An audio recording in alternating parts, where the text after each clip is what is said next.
ফেনীতে ভুল চিকিৎসার অভিযোগে এক প্রসূতি মায়ের মৃত্যুর ঘটনায় চাঞ্চল্য সৃষ্টি হয়েছে। স্বজনদের অভিযোগ, প্রসব ব্যথা নিয়ে ক্লিনিকে ভর্তি হওয়ার পর অবহেলা ও ভুল চিকিৎসার কারণেই প্রাণ হারাতে হয়েছে ওই গৃহবধূকে।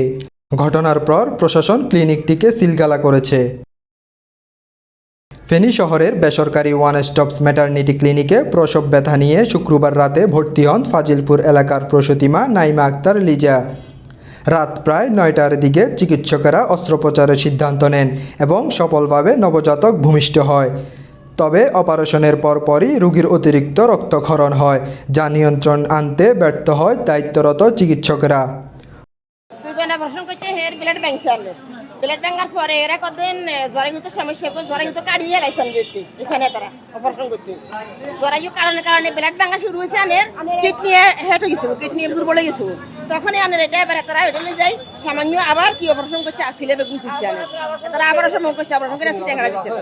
পরিবারের সদস্যদের দাবি, রোগীর অবস্থা গুরুতর হয়ে পড়লে শনিবার সকালে তাকে অন্য একটি প্রাইভেট ক্লিনিকে স্থানান্তর করা হয়।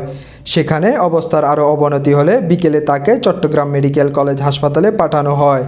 তবে হাসপাতালে নেওয়ার পথেই গাড়িতে তার মৃত্যু হয়। স্বজনদের অভিযোগ, চিকিৎসকদের অবহেলা ও ভুল চিকিৎসার কারণে এই মর্মান্তিক মৃত্যু হয়েছে। এই ঘটনায় ক্ষোভ প্রকাশ করে বিক্ষোভে ফেটে পড়েন স্বজনরা। ঘটনার পরপরই প্রশাসন ঘটনাস্থলে গিয়ে ক্লিনিকটি সিলগালা করে। জেলা স্বাস্থ্য বিভাগ জানিয়েছে, তদন্ত সাপেক্ষে দায়ীদের বিরুদ্ধে প্রয়োজনীয় ব্যবস্থা নেওয়া হবে। আমরা প্রয়োজনীয় কোনো জনবলে আমরা পাই নাই, কোনো ধরনের ডাক্তার অথবা প্রয়োজনীয় সিস্টার অথবা অন্য ধরনের স্টাফ আমরা পাই নাই।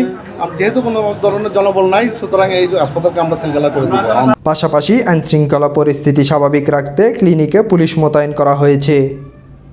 কাছে ইনফরমেশন গেল যে একটা ভুল চিকিৎসার কারণে একজন রোগীমা এবং এখানে অরাজকতা তৈরি হয়েছে, আইনশৃঙ্খলা পরিস্থিতি অবনতি করতে পারে। এই সংবাদটা পেয়ে আমরা এখানে আসছি।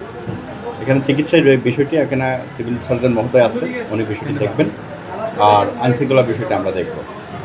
এখানে আমরা কাউকে পাই নাই এবং আমাদের কাছে কোনো লিখিত অভিযোগও দেয় নাই। আমরা বিষয়টি তদন্ত করে দেখতেছি। পাশাপাশি এটা যেহেতু চিকিৎসা সংক্রান্ত বিষয়, এটা যারা এক্সপার্ট আছেন ওনারা বিষয়টি তদন্ত করতেছেন, তদন্ত করে ওনারা ব্যবস্থা নেবেন।